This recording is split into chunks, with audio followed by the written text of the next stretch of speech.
ಓಂ ಗುರುಭ್ಯೋ ನಮಃ. ಗಣಪತಿಯೇ ನಮಃ. ವೀಕ್ಷಕರೇ, ಮೇ 2026 ತಿಂಗಳ ಮೀನರಾಶಿಯವರ ಮಾಸ ಭವಿಷ್ಯ ಹೇಗಿದೆ ಅನ್ನತಕ್ಕದ್ದು ಈ ವಿಡಿಯೋದಲ್ಲಿ ನಾನು ತಿಳಿಸ್ಕೊಡ್ತೀನಿ. ಈ ವಿಡಿಯೋ ಇಷ್ಟ ಆದರೆ ಲೈಕ್ ಮಾಡಿ, ಶೇರ್ ಮಾಡಿ, ಕಮೆಂಟ್ ಮಾಡಿ. ನಿಮ್ಮ ರಾಶಿಯವರ ಅಧಿಪತಿ ಗುರು ಉತ್ತಮ ಸ್ಥಾನದಲ್ಲಿ ಇರೋದರಿಂದ ಜ್ಞಾನ ಮತ್ತು ಗೌರವ ಹೆಚ್ಚಾಗುತ್ತದೆ. 12ನೇ ಮನೆಯಲ್ಲಿ ಶನಿ ಸಂಚಾರ ಮಾಡೋದರಿಂದ 7ರ ಶನಿ ಪ್ರಭಾವ ಹೆಚ್ಚಾಗಿರುತ್ತದೆ. ಇದರಿಂದ ಖರ್ಚಿನ ಬಗ್ಗೆ ಹೆಚ್ಚು ಗಮನವಿರಲಿ. ಮತ್ತೆ ರಾಹು ಮತ್ತು ಕೇತು ನಿಮ್ಮ ರಾಶಿಯಲ್ಲಿ ಇರೋದರಿಂದ ಕೆಲವು ಗೊಂದಲಗಳು ಉಂಟಾಗುತ್ತದೆ.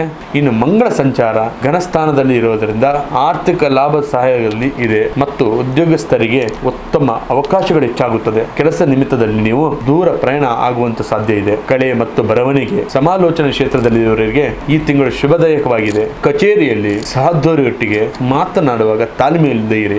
ಈ ವಾದಗಳಿಂದ ದೂರ ಇರುವುದು ಒಳ್ಳೆಯದು. ಈ ವ್ಯಾಪಾರಸ್ಥರಿಗೆ ಮೇ ತಿಂಗಳು ಅಭಿವೃದ್ಧಿ ಆದಿಗಳು ತೋರಿಸಿಕೊಡುತ್ತದೆ.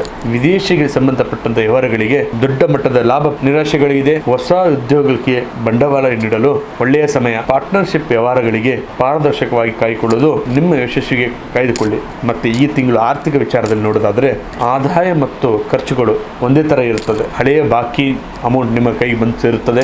ಇದರಿಂದ ಆರ್ಥಿಕ ನೆಮ್ಮದಿ ಸಿಗುತ್ತದೆ. ಆದರೆ ಆರೋಗ್ಯ ಮತ್ತು ಧಾರ್ಮಿಕ ಕಾರ್ಯಗಳಿಗೆ ಅನಿರೀಕ್ಷಿತವಾಗಿ ಹಣ ಖರ್ಚಾಗುತ್ತದೆ. ಅನಗತ್ಯವಾಗಿ ಯಾರಿಗೂ ಸಾಲ ನೀಡಬೇಡಿ. ಇನ್ನು ನಿಮ್ಮ ಕುಟುಂಬ ಜೀವನದಲ್ಲಿ ನೆಮ್ಮದಿ ಜೀವನ ಇರುತ್ತದೆ.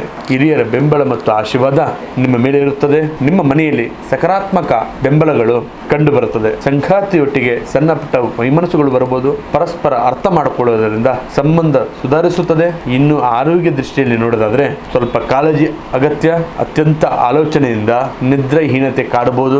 ಪಾದಗಳ ಮೇಲೆ ನೋವು ಕಂಡುಬರುವುದು. ಪ್ರತಿದಿನ ಜ್ಞಾನ ಮತ್ತು ಸಾತ್ವಿಕ ಆಹಾರ ಸೇವನೆ ಮಾಡಿ. ನಿಮ್ಮ ಅದೃಷ್ಟ ಸಂಖ್ಯೆ 3, 7, 9. ಅದೃಷ್ಟ ಬಣ್ಣ ಹಳದಿ ಮತ್ತು ನೀಲಿ. ಅದೃಷ್ಟ ದಿನ ಗುರುವಾರ ಮತ್ತು ಸೋಮವಾರ. ನೀವು ಹೆಚ್ಚಿನ ಶುಭ ಫಲಗಳನ್ನು ಪಡೆಯಲು ಪ್ರತಿ ಗುರುವಾರ ದಕ್ಷಿಣ ಮುಖ ಸ್ವಾಮಿಗಳಿಗೆ ಪೂಜೆ ಮಾಡಿ. ಹಸುವಿಗೆ ಹಳದಿ ಬಣ್ಣದ ಹಣ್ಣುಗಳನ್ನು ದಾನ ಮಾಡಿ. ಓಂ ನಮೋ ಭಗವತಿ ವಾಸುದೇವಾಯ ನಮಃ ಎಂದು ಪಠನೆ ಮಾಡಿ. ಒಟ್ಟಾರೆ ಮೀನರಾಶಿಯವರಿಗೆ ಮೇ ತಿಂಗಳು ಆಧ್ಯಾತ್ಮಿಕ ಮತ್ತು ಆರ್ಥಿಕ ಪ್ರಗತಿಯ ಮಾಸವಾಗಿದೆ. ನಿಮ್ಮದು ಮೀನರಾಶಿ ಆಗಿದ್ರೆ ಓಂ ರಾಘವೇಂದ್ರಾಯ ನಮಃ ಎಂದು ಕಮೆಂಟ್ ಮಾಡಿ. ಈ ವಿಡಿಯೋನ ಶೇರ್ ಮಾಡಿ, ಲೈಕ್ ಮಾಡಿ, ಕಮೆಂಟ್ ಮಾಡಿ. ಹಾಗೆ ನಿಮ್ಮ ಜೀವನದಲ್ಲಿ ಏನೇ ಸಮಸ್ಯೆ ಇದ್ರು, ಎಂಥದೇ ಕಠಿಣ ಸಮಸ್ಯೆ ಇದ್ರು ಡಿಸ್ಪ್ಲೇಲಿ ಕಾಣ್ತಕ್ಕಂಥ ನಂಬರ್ಗೆ ಕರೆ ಮಾಡಿ ಈ ಕೂಡಲೇ ಪರಿಹಾರ ಪಡೆದುಕೊಳ್ಳಿ. ಧನ್ಯವಾದಗಳು.